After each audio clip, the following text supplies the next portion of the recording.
As you can see, RES developers, time to invest in hydrogen, and with a focus here on the Dutch market, on the Netherlands. So welcome, very pleased you could join us. As a small advert before I continue, I'd let you know about our podcast series, Fueling the Transition, which has fairly recently been launched. There are some details probably going into the message box now. It's a series of podcasts with most of them with people from industry, with Iberdrola, Energy Systems, Catapult, Renewable Northern Ireland, Equinor, and so on and so forth. So actually quite interesting topics, and I recommend them to you. Do have a listen.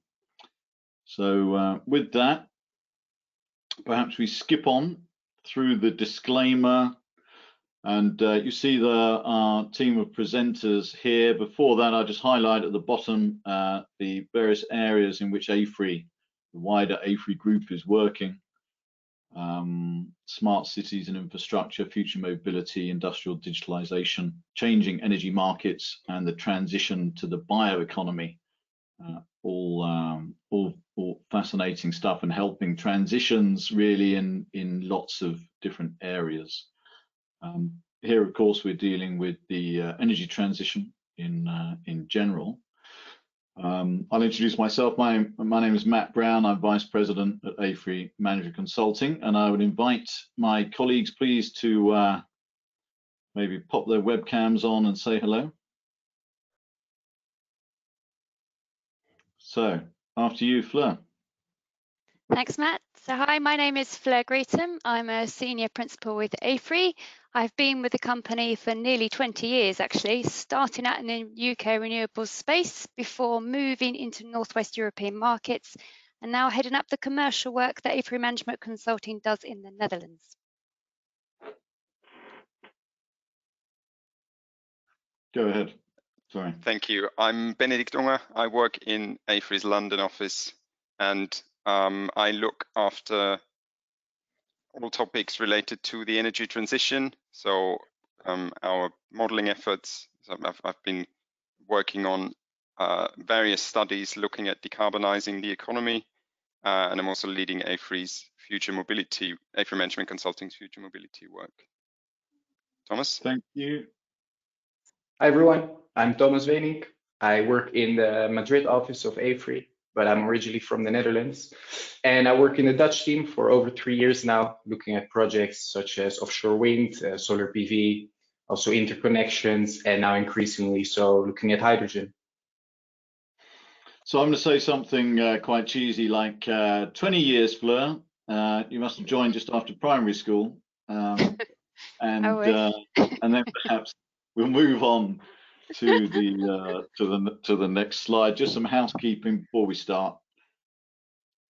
Someone could, yeah, lovely, thank you. So pop the questions in the panel. We'll cover questions at the end. We have a Q&A session, and of course we have the questions from the registration as well, and we'll try as much as possible to deal with all of them. Those that we don't deal with today, we will attempt to get back to people individually and answer those questions. The slide pack and the recording are available, will be sent to all of the attendees, but also the back catalogue of the previous webinars, of course, are available on our website. You just have to Google AFRY Management Consulting Energy Webinars, and you'll find the page with it all on there, all the recordings available. So please take a look if you haven't, some interesting stuff there. With that, I think I'm going to turn my camera off and hand it over to you, Fleur, to take us through the first part. Thank you. Thanks very much, Matt. So today we're going to talk about the issues for renewable developers in countries where hydrogen is being developed. We're going to use the Netherlands as our backdrop, but actually the issues that we raise during this webinar is applicable to most countries where these two technologies exist. We will break this down into 3 sections. So the first part will be addressing how hydrogen fits into the Netherlands' overall decarbonisation strategy and compare some of the different production methods in terms of their carbon footprint and cost. Thomas will then present the second part, illustrating some of the benefits that hydrogen production from electrolysis will bring to RES portfolios. And the analytics of all of this will be based on our market-leading electricity model BID3. And then finally, Benedikt will present the third part, which discusses what hurdles will need to be overcome for the hydrogen economy in the Netherlands and elsewhere to develop. And then we'll finish off with some Q&A. Good. So to set the scene for those less familiar with the Dutch market, the Netherlands has had a slow start to its renewables development compared to some of its neighbours. But after considerable investment in recent years, it's finally reaping the rewards. As we can see on this chart, solar PV has dramatically grown in the last couple of years to 8.5 gigawatts. And offshore wind, with the recent completion of Borssele 1 and 2 and Blauwind, means that the Netherlands is now closer to its target of 14% renewables by 2020. And this growth looks set to continue with the Klimaatakkoord, or in English, the Climate Agreement, and the offshore wind energy roadmap. The Dutch government has put in several renewable targets to 2030, including 11.5 gigawatts of offshore wind and 35 terawatt hours from onshore wind and solar PV. Alongside these renewable aims, the Dutch government is also pushing ahead with the development of its hydrogen economy in the Netherlands. And this is to aid the decarbonisation of their industry, transport and agricultural sectors. It is also fair to state at this point that the objective to produce hydrogen is one in which the production is achieved in such a way that the resulting carbon footprint on the Netherlands is lessened. Specific targets for the hydrogen economy includes, as we can see on the left, a build out of 500 megawatts of electrolyzer capacity by 2025, upscaling to a minimum of 3 gigawatts by 2030. And on the right, we can see their target for a capex reduction target of 65%, to reach 35 million per 100 megawatts by 2030. And actually, if we just stay on the capex chart for a moment, we can see that the Dutch government's aims for capex reductions are significantly lower than those expectations of the IWA, IRENA, and Hydrogen Europe. And if we think about this, we've got to say that reaching this target of 35 million euros per 100 megawatts will be dependent on both pace and limits. Pace being connected with the amount of investments and limits dependent on innovation and technical constraints. And what's exciting is that industry and developers are responding to this push. This year has seen a surge in hydrogen projects being announced for both the production and new uses of hydrogen.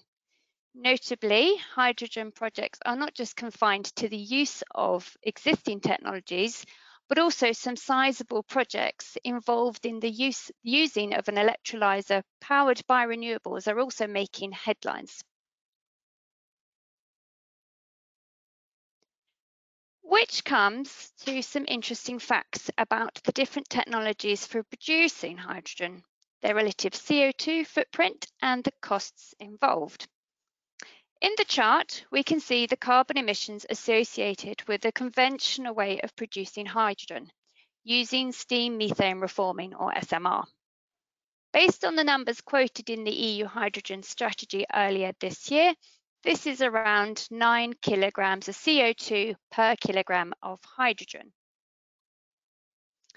Compare this to an electrolyzer fed by grid electricity based on today's capacity mix in the Netherlands and running at 100% load factor, and we can see that this method has a higher CO2 footprint. Now, if we move forward into 2030, if we take the SMR and we add carbon capture and storage, which are reflecting some of the projects that are being discussed, As you would expect, the carbon footprint of hydrogen production versus SMR on its own would be significantly lower. But what is interesting is if we then compare the SMR plus CCS with that of electrolyzers fed by grid electricity and running at varying load factors. Since we should not forget that to get any value from the produced hydrogen, you need an off-taker, and these are likely to come with certain demand profiles. So taking what AFRY views will be the generation mix in the Netherlands and that of its interconnected neighbours for 2030, we've considered this case when an electrolyser runs at 25%, 70% and 100%. And it shows that as the load factor increases, so does the carbon footprint of the hydrogen production.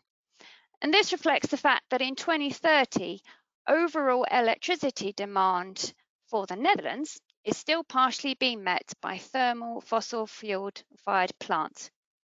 And actually, the only true way to bring the carbon footprint down to zero is the use of off-grid renewable-fed electrolysis. These choices, though, and their impact on carbon emissions, however, cannot be treated in isolation. Each of these methods have an associated cost per kilogram of hydrogen, which will require investment from both the public and the private sector. Which brings us to the question: what benefits will integrating hydrogen production into RES portfolios bring to investors? And with that, I will now hand over to Thomas. Thank you, Fleur. In order to answer this question, we would like to share some analysis that we have done using our Bid3 market model. And before we look at the results, it would be important to look at how electrolysis will actually function in a renewable or in an electricity system. And for this, we would like to present to you a chart where we show the electricity system, a typical week in the Netherlands in 2030, showing demand and supply.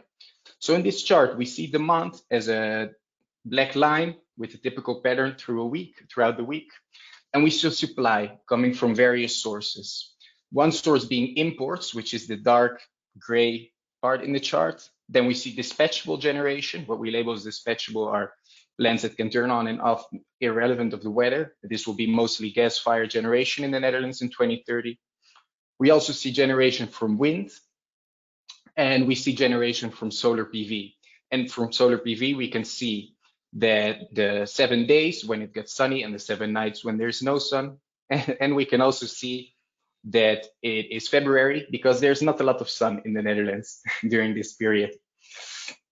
So what strikes here is that there is actually demand and supply do not match. So supply is higher than demand, which cannot be in an electricity system. So there is an oversupply.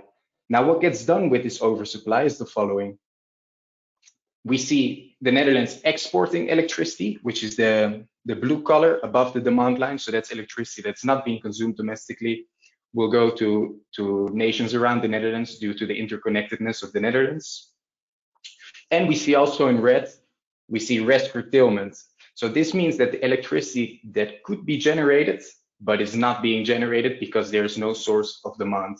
This could mean that the export cables are full, or that other countries are already meeting their demand with their own generation. Now, if we look at exactly the same week, but with a 3 gigawatt electrolyzer installed, we see in the chart below, in the highlighted yellow color, how an electrolyzer would run in a week like this if it is being optimized to run at low periods of low prices, when it would be economically viable to produce hydrogen. And what we see is that electrolysis displaces exports partly, and in this particular scenario, it displaces curtailment fully. This might not always be the case. It will depend on the size of the electrolyzer and the size of the curtailment. But in this particular example, we see that there is no electricity that gets wasted.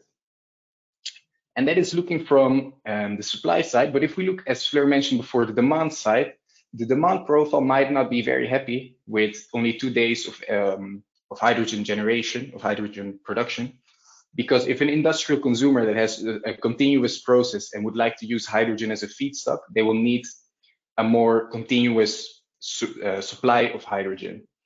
And this could have some consequences. So for example, if this electrolyzer would run what we call base load, so running all the time, it could produce some quite expensive hydrogen. If we look at the back end of the week, we see there's almost no dispatchable generation. And this means that the electricity demand that comes extra from an electrolyzer would be met by gas-fired generation, which has a high short-run marginal cost. Now, going back to the story of an electrolyzer that is optimized to run during low periods prices, we would like to present to you some of the impacts that this could have on prices. And for this, I would like to share some scenarios that we made. So we made one scenario based on an AFRY view of renewables in 2030. And we can see in the chart on the left that in the AFRY view in 2030, we see around 15 gigawatts of solar PV, 9 gigawatts of offshore wind, and 6 gigawatts of onshore wind. But in order to meet the climate accord targets, we calculated that this would require around 19 gigawatts of solar PV, 11.5 of offshore wind, and 8 of onshore wind. Within the climate accord scenario, we have made 3 different sensitivities, looking at varying installed capacity of electrolyzers. In one scenario, we have 0 capacity of electrolyzers. In the second scenario, we have 1 gigawatt of electrolysis. And in the third scenario, we have 3 gigawatts of electrolysis. This all combined with a peak demand of around 20 gigawatts in 2030. Now, if we look at the impact on prices, we go to the chart on the right and we look at the annual average wholesale price, and which is represented by the blue box, the dark blue box, per scenario and per sensitivity. And we also show the weather range, because we believe that the weather has a large impact on electricity price. It's a big driver. A windy year or a cold year will see different electricity prices on average than a warm, sunny year. And we do our modeling based on 5 historical weather patterns, and that provides this range that we are presenting to you now. Looking at the difference between the AFRY view and the climate accord, we know that there's an increase in renewable installed capacity, and this drives prices down. However, we also see that there is an increase in prices when we add electrolysis to the mix. And this follows basic economic theory that with increasing demand, prices increase. This could lead to increased costs for consumers, but on the overall, there might be also benefits in terms of decarbonization of other sectors, less subsidy payments under the SDE+, so the social net benefit is not necessarily negative. Now, if we look at the impact on RES portfolios, we would like to share with you 2 different technologies. So we're looking at offshore wind on the left here and solar PV on the right. And we see that with an increase in renewable penetration between the AFRY scenario on one side and the climate accord on the other hand, if we focus on offshore wind, we see that this could lead to a decrease of 6.4 percentage points in the IRR of the business case in 2030. In the same chart, we can also see that adding electrolysis on the grid could increase this IRR. So 1 gigawatt of electrolysis could increase this IRR by 1.1 percentage points, and 3 gigawatts could even increase it by 1.1 plus 1.6 by a total of 2.7 percentage points. We see the same story for solar PV, although to a lesser extent. But in both cases, it's remarkable that with the addition of 3 gigawatts of electrolysis, half the losses on the IRR are recovered. And in these scenarios, as I mentioned before, the electrolysis is optimized to run only during low price periods, resulting in a load factor of around 25%. But if the electrolyzer would run more, for example, due to industrial demand being more constant, we could even see a higher increase in IRR. And then there are some effects on the business case that we've not quantified, but we would like to share with you, and we do think about. And so the addition of electrolysis into a RES portfolio can create these 4 benefits, with one being higher efficiency. So linking electricity generation and electrolysis can guarantee the highest efficiency of renewable energy generation at any time. Then the fact that electrolysis is dispatchable, it's a dispatchable load, can help to provide a stable load profile for grid stability, for achieving a balance between production and consumption. A third benefit that we would like to mention is the cost optimization, especially in, for example, a hybrid solution can reduce costs on a total system level by, for example, optimizing the grid connection size. And the last benefit would be the flexibility benefits, as electrolysis is a form of flexible demand, and therefore will be able to participate in certain markets, such as the ancillary services or the balancing markets. And this can help create extra revenues, as well as helping with grid stability. And now that I've mentioned these 4 benefits, I think it would also be fair to consider the hurdles that need to be overcome to get to this hydrogen economy. How does it develop? And for this, I would like to pass the words to my colleague Benedikt. Thanks very much, Thomas, and also thanks for running us through this quantitative view. I must say, you know, after looking at this for the last couple of weeks in preparation for this, I'm still fascinated by the effects of you know, a high amount of renewables on the system, and then adding electrolysis and what it really does. There's a lot still to uncover. So great to look at those. But now let's look at a bit more on the qualitative side and think about how we could get to a situation where hydrogen plays a big role in the electricity system, in the energy system, and in the economy as a whole.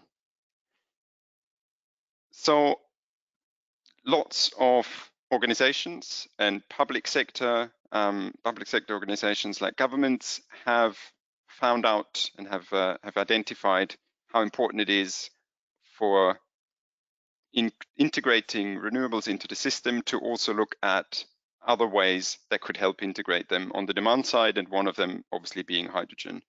And the Dutch government is one of them. They have definitely recognized this, and they have raised these points during a targeted study that we have done for them to investigate how the business case of offshore wind is influenced by hydrogen. So the report has flagged up the way that hydrogen can help store energy over time, but the report also showed that that it can introduce an additional revenue stream and help the business case of offshore wind. So that's what was looked at there, and we have identified several recommendations for the policymakers, for the government, towards developing a hydrogen economy. So on the next slide, we show what these barriers could be, or what the hurdles could be to be overcome on the way there. And again, this is valid, like all the analysis that we did, is valid for any country that has an ambition to integrate more renewables in their electricity system. But again, the example is the Netherlands here, and also the solutions and the strategy are actually mentioned in the Dutch government's hydrogen strategy. So the first we'd like to highlight here is the barrier of a lack of transport infrastructure. So currently, hydrogen is often produced where it is used also. So there's a limited need for actually transporting it. But if a larger hydrogen economy is to develop, there might be the need to transport electrolysis hydrogen from where it is made to where it is produced. For that, the existing gas grid might be a solution and could be partly converted. And then looking at hydrogen demand and where it would likely occur, and where supply could likely occur, could be interesting to look at how does the gas grid fit in that. The second barrier is a lack of storage. So similar to transport infrastructure, there's a lack of storage infrastructure. This is especially relevant for electrolysis, because electrolysis is usually not built to deliver a constant stream of electrolysis, and many industrial players actually need a constant stream of electrolysis. So storage solutions need to be found. More research needs to be conducted on looking to store hydrogen in salt caverns or empty gas fields, and this can definitely be done in the Netherlands. So studying that can be done because of the availability of those, but there are acceptability issues. The third barrier is the cost barrier. So currently, as Fleur highlighted on the slide earlier, electrolysis is not on par with conventional hydrogen production and might also find it difficult to compete with SMR with CCS. But that is, therefore, there needs to be scaling up and innovation so cost reduction can happen.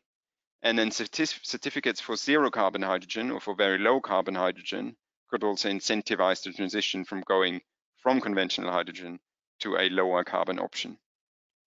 The fourth one is complexities around this certification. So obviously, if these certificates were there, it would be easier to build a business case on it or an economy on it. Alas, it doesn't exist. But the Dutch government has already tasked Vertegas, who are already implementing renewable gas trading in the Netherlands, to develop a guarantee of origin system under the RED II scheme. And then finally, new demand segments. So hydrogen is already present today in many industrial sectors. So these know how hydrogen works and what the particular issues could be. And these are also probably the ones that will use hydrogen first. But then there are other segments that for which it might be very beneficial to use hydrogen, and those don't necessarily have an experience with it. So for those, it would be important to ensure that there's a level playing field for hydrogen with other low or zero carbon options in all sectors. So having considered the hurdles, barriers, and possible solutions, what are the key takeaways from this analysis or from this webinar in general? Thinking back to the questions, how does hydrogen fit in with a high renewables target? Hydrogen is an enabler for the Netherlands to meet its decarbonisation targets without destroying res investment, as we've seen in the analysis. Then what are the benefits of integrating hydrogen, both in the energy system, but then also maybe in an investment portfolio? Now, it looks like electrolysis helps actually to raise capture prices, and therefore it would act as a positive reinforcer for res development. Now, does this mean that renewables investors should get involved in electrolysis? And how should they get involved? Now, we would say, given the familiarity of investors who are already dealing with renewables, with the electricity system in general, there might be a natural next step to start looking at electrolysis. We also see that there already seem to be markets developing for hydrogen specifically produced from electrolysis. So if there can be contracts with off-takers for this hydrogen produced from electrolysis, and capturing early government support, if it becomes available, then the first mover advantage in this field and getting to know hydrogen, understanding how electrolysis fits in, could be very interesting. And the third question, what hurdles need to be overcome? Now, there are the 5 that we discussed, but there are likely more.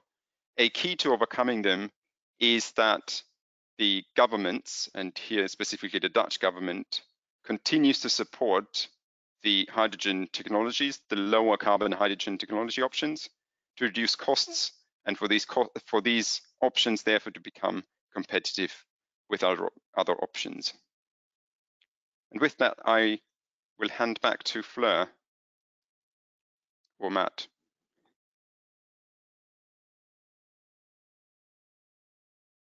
To me, hello, I think. Yes, Fleur? Yes, Matt. Yes, Matt.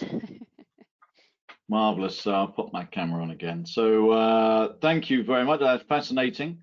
One thing that struck me, and I won't ask the question because I don't think there's an answer yet, or at least I have an answer already, but one thing that struck me was, interestingly, within the context of the ETS, you know, if hydrogen subsidies and were to go too far, whether that could undermine the ETS longer term. But I assume we're much earlier in the situation here, and I think getting it going is really important. So let me ask you some questions.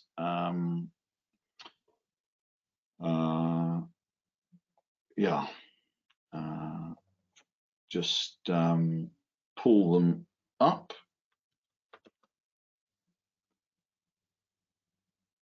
Bear with me, as I thought I had them open and I didn't. So what do you think about that point about maybe Benedikt, while I'm just finding the right place, this point about... Yeah, no worries to fill in for you, Matt. Yeah, thank you. I mean, obviously, as you've picked up in your question even, we have avoided the issue of talking about specific subsidies. But it is true that the projects that we have looked at and that we have supported over the recent past are sort of waiting for the support that's been discussed by governments to become a bit more concrete. Because it's great to hear that governments support what you're doing, but unless you know in what form that support would come, you don't really have anything to go on when you're constructing your business case. So will it be a grant? Will it be a loan? What will it be? A subsidy? Will it be something else that supports you on selling your hydrogen, which is produced at a more expensive cost compared to an alternative? So it's difficult. And then to your point about, is it undermining the EU ETS? That's obviously almost like an elephant in the room, because the EU ETS, if implemented across the whole economy, could be a great way of actually delivering this. You know, if all the hydrogen were covered under this, it would naturally lead, and the carbon price would high enough, it would naturally lead to the right outcome. And it is in fact how we model this here. You know, in 2030, we look at what are the options to produce hydrogen, how much carbon does it emit, and therefore how much does it cost. So the cost of producing hydrogen in 2030 includes the cost of carbon under the EU ETS. Yeah, and I guess it, you know, post 2030, hopefully with no free allowances, with a carbon price that's reflecting the social cost of carbon, one could see a world where, you know, it's unnecessary to have anything else. The carbon price itself should be driving, you know, low carbon hydrogen in all its forms. So yeah, and I mean, it sounds like a patronizing statement, but you shouldn't really tinker too much with the EU ETS unless you've detected market failure. Now, if that's there, and if hydrogen uncovers one of these market failures, then fine. But you know, if it's not doing what it's supposed to do, then that's a good thing. But it seems like governments are sort of trying to do that anyway. They're very careful at the moment. They're stating their support, as we've said here. There's continued support from the Dutch government because there is support at the moment. It's just not very concrete yet, and that's the same for many other authorities in Europe at the moment. Yeah, but huge interest in hydrogen. Anyway, I'll ask another question. What's the optimal way to supply electrolyzers with 100% renewable electricity? Fleur, one for you. Sure, thanks. It is an interesting question, but actually maybe not quite the right one. So as we saw when I was presenting the last slide of my part, we can use our model to see the impact of ever-increasing renewables on carbon intensity of potential electrolysis. And at some point, there are only marginal gains because just like all other capital-intensive installations, you want to run your electrolysis as much as possible. So what I'd say is the market is key here. So if carbon prices are high enough, you'll not want to run your electrolyzer when there is thermal plant on the system because of the high prices. So that incentivizes actually both more renewables and in turn more electrolysis. But the thing I think I'd kind of finish up on is, you know, let's not forget here that the goal is to reduce emissions in whatever way is cheapest. And our analysis has shown that, yes, 100% renewables is potentially possible, but maybe not the cheapest method based on current trends in costs. Okay, thank you for that. What kind of storage is being developed for hydrogen, Thomas? Okay. Yeah, that's an interesting question. I think we've mentioned it qualitatively, but transport and storage of hydrogen will become essential as it's an energy carrier, and it's quite a dangerous energy carrier in terms of if you light it on fire, it will explode. We have experience dealing with gas, and we need to think about how can we make a safe system where we transport, store, and produce and consume hydrogen. Now, there's a few things. There's hydrogen is currently being used and is currently being stored, mostly in pressurized tanks. But going forward, if we need seasonal storage, we have to think about maybe larger reservoirs. And one thing that Benedikt has mentioned is already our salt caverns, which in the Netherlands, there are a few, and also in Germany, there's a large quantity of them. So this could be one potential option. Another potential option could be depleted hydrocarbon fields. This will obviously depend on the right geophysical characteristics of such a field and of the right geographical location of that field. And maybe actually it would be a good moment now to also mention that next year AFRY will be publishing a report that explores, among other things, the impact of hydrogen storage on the requirements for a hydrogen backbone in Europe. So hopefully that has answered your question. Lovely, thank you. And before I was just looking through some of the questions that have come through during the webinar as well. It might be worth just clarifying very quickly in terms of the way the modelling works, our modelling suite works. If we're putting an electrolyzer in to the model, then we're at this stage we've forced a 3 gigawatt electrolyzer in, and is an IRR calculation done as well for that? Is the cost of the electrolyzer included in the electricity prices fully? How does that work? Okay, I can take that question. So basically, there are several ways of looking at this. So in this analysis, I think the goal was to see the impact of the electrolyzer on the electricity prices, and therefore and the electrolyzer being an extra source of demand, a flexible one, and so you see the impact of, if in the case of 3 gigawatts, when does the 3 gigawatt electrolyzer want power from the system? So it's optimized on an hourly basis. The electrolyzer can see when the prices are low, just like it would be dispatched in a real market, and run there.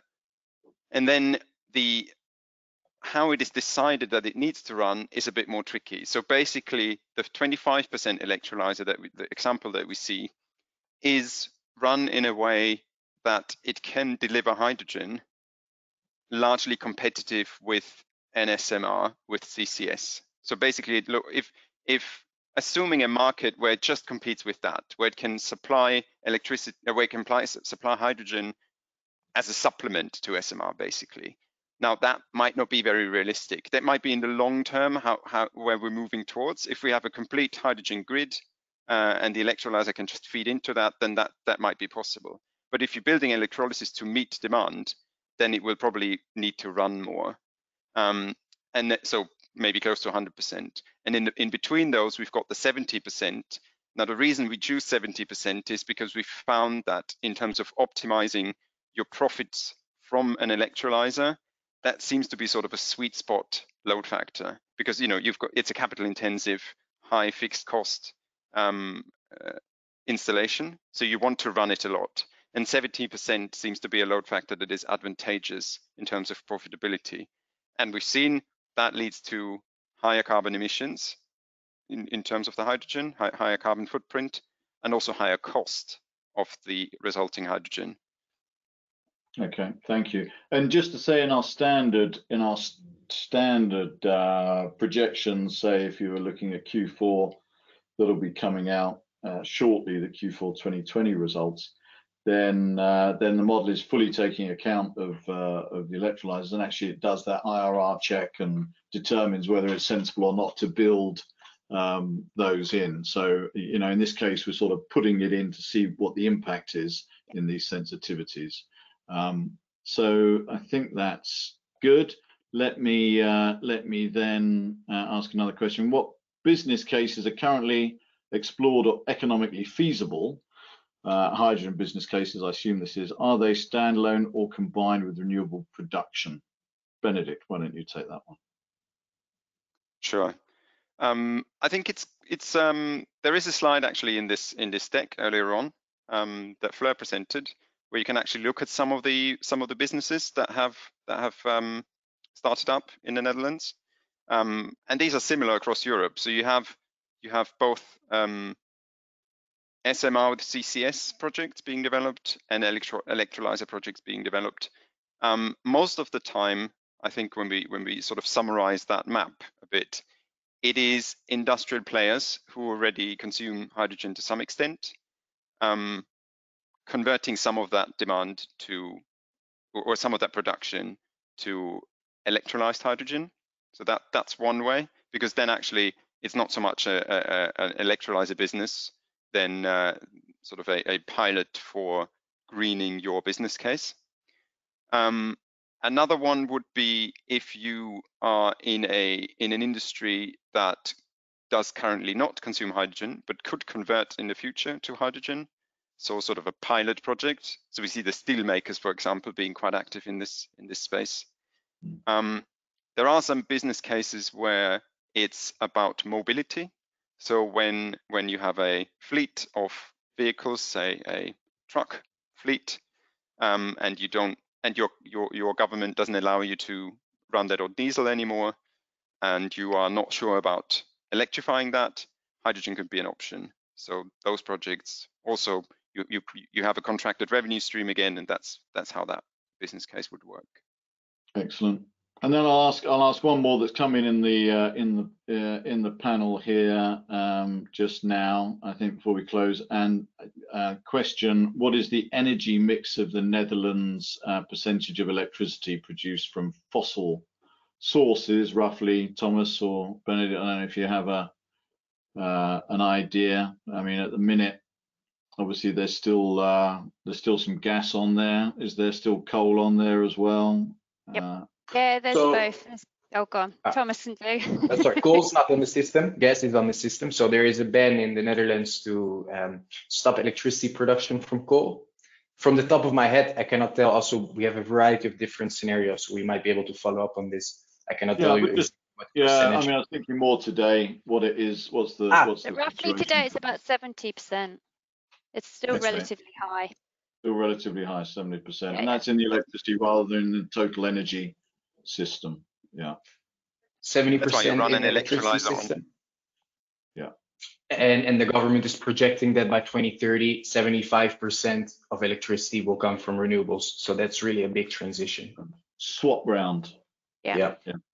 Excellent. By 2030, that's there's a lot of and they need to be, of course, a lot of ambitious targets these days if we're going to tackle these things. So I think I don't know if we could just pop onto the. I think there's another slide, if possible, just to say that you got the contact details here if you want to reach out to Fleur, to Benedikt. There should also be Thomas's on here.